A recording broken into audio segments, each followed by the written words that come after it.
Does speed matter? Our floating home is many things, but fast is not one of them. Today, we're going to go for a day sail on Skylark with good friends of ours, Morgan and Jules, and their boys. Skylark is an OUTREMER 55 performance catamaran which easily leaves Scout in her wake. We'll get their take on how they like their speedy boat, cruising in general, and what advice they'd give to anybody thinking about making the plunge into boat life.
Out in the open water with sails up, we sat down to ask Morgan and Jules a few questions. When you were boat shopping, what did you work backwards from? Did you know you wanted an OUTREMER? Were you looking for specifically speed? Was it something else? Yeah, my number one thing was low wind capability. You know, less than 10 knots, not have to run the motor. Sorry to interrupt right at the outset, but this is a really critical point. In a parent wind of 7 to 8 knots, Skylark is sailing at 6 to 6.5 knots. Scout really doesn't sail at all in less than 10 knots. We'd have to have a motor on in these conditions and would still be going slower. I think that was important. Yeah. We knew we wanted a catamaran just for family sailing, and we wanted to be able to make progress. So, like, definitely performance and the low wind sailing, but also the safety of being able to outrun storms was something that, like, we were both thinking up to. That was high in mind. It had to be fun.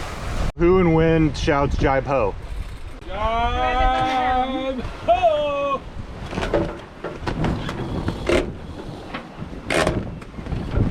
We wanted a fun boat to sail, you know? Fun boat. All right, well, so speaking of, now that you have the boat, what do you like best about it?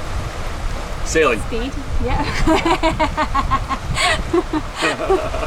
I mean, we did a lot of compromise for living comfort, for having a boat that's good at sailing, and I think we don't regret that. I mean, some days at anchor we're sitting there and, you know, we're getting rained on, you know, there's all kinds of stuff. We don't have quite as much room in the boat as we go on to. We get boat envy a lot going on to other boats. Can't complain, yeah.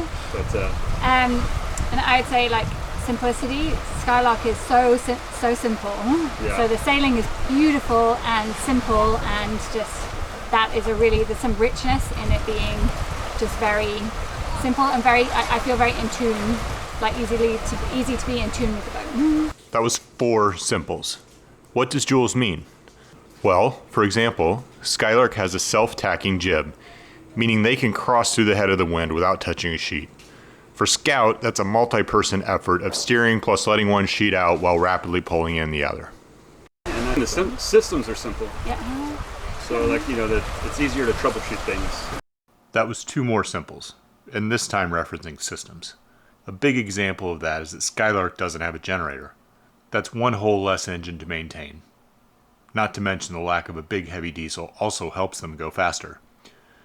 Remember back in the Bahamas when Scout couldn't make water because our generator was out? Skylark runs their water maker straight off their 12-volt battery bank.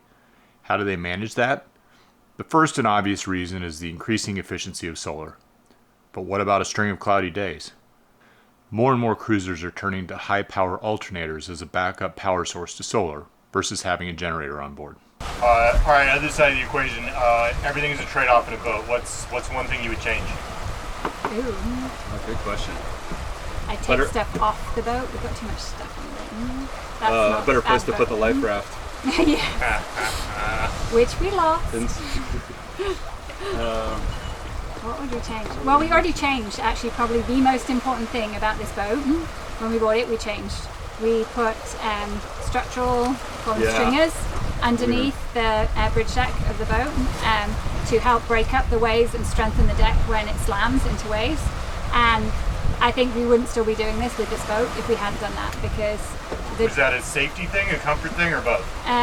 probably both. More probably comfort, because they're designed to do it, but it's like a drum beat underneath, and it's just so jarring and so loud, and it just feels so strong now. Yeah, it was a huge difference.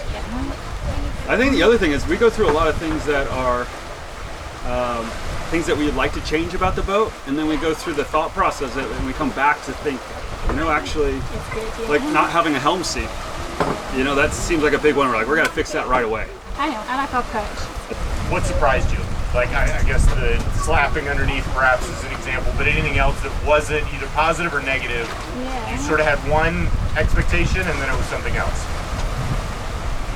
Well, it was a bit of a racehorse when we first got on the boat. So surprising in the level of performance. It was definitely a moment where I thought that we had bought too much of the boat. Yeah. Now it was empty, and we were sailing in really sporty conditions with like a experienced crew. So we were pushing the boat. But I was thinking in that moment, to have the family on this boat going 12 knots in seas. What's the fastest you've gone? Sustained fastest you've gone? 15 knots sustained. We've had it up to 18. I think I've seen 18 knots. We're happy at 12. Like 12 knots is golden and beautiful. All right, so you've been through the boat buying process. You fit the boat out, and now you've done a season of cruising. What advice would you give for a family who's watching this, who's just at the precipice of that journey? There's a lot of advice. Just do it, number one. Yeah, first just do it. Exactly. I mean, there's a lot of people.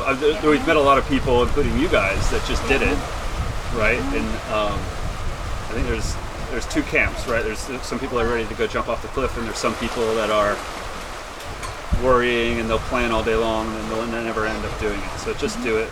I would say we went in with a 5-year plan. I think that's a great period of time to really, so we say just jump off the cliff, but like also having a goal that says, if you can, 5 years time, this is what we're going to do. Yeah. I think that worked really well for us, and it gave us time to like get everything in order, process things, and it's not like we were working on it all the time for 5 years. It was in pockets that we could manage to do it. But it also gave us time to, we were sailing 2 years just beforehand. We were chartering monohulls and then gradually upping the size of monohull that we could charter, and then chartering catamarans, and getting some sailing experience and with the kids. And then we sent you on like some kind of longer training like passages and got offshore experience too.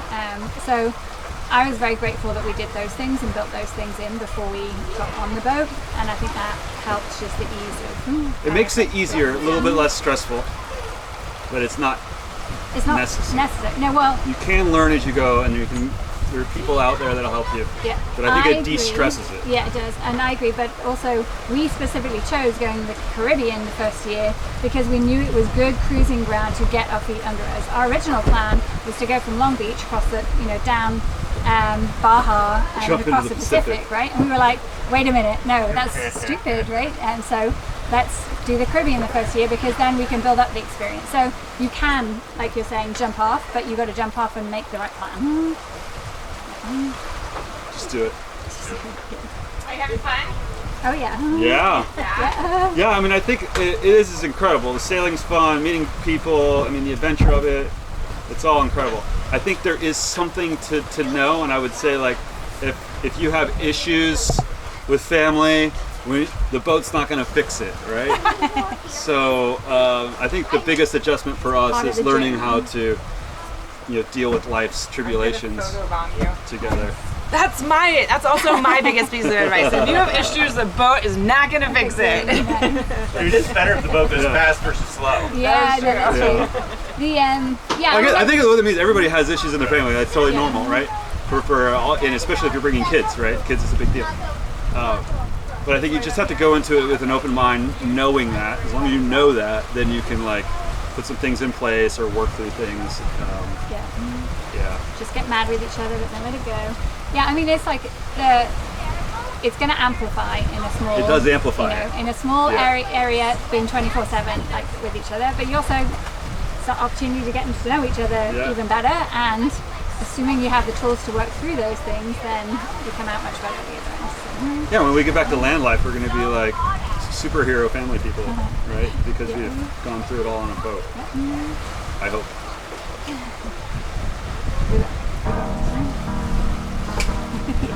Couple reactions to the day sail with Skylark. First and foremost, does speed matter? Of course it does. Sometimes more than others. In cruising around the Caribbean, we don't have any trouble keeping up with them. We might leave earlier or arrive later, but we can maintain the same overall schedule. On the other hand, let's say we do a 3,000-mile Pacific crossing. If Scout averages 5 knots and Skylark conservatively averages 8 knots, it will take us 25 days versus their 15. That's not just 10 more days at the destination versus on passage. It's 10 less days at sea for something to break or otherwise go wrong. Now, anytime you go offshore, no matter how long or short the trip, you need to be prepared for all kinds of contingencies. But there is definitely a safety component to taking less time to get from one safe harbor to another.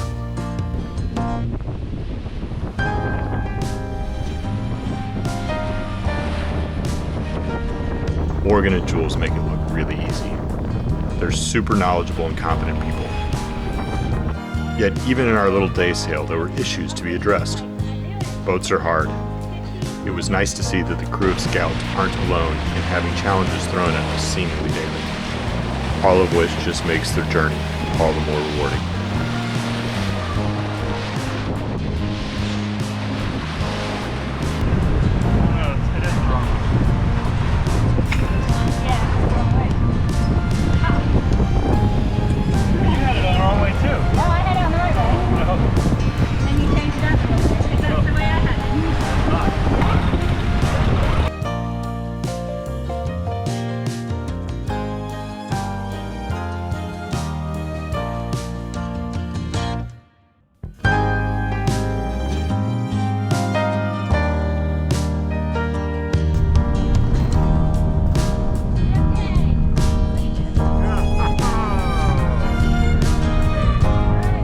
If Scout can keep up, we have hopes of continuing to buddy boat with Skylark, so you'll very likely see more of them. If you'd like to learn more about their story directly, here's a link to their website and Instagram.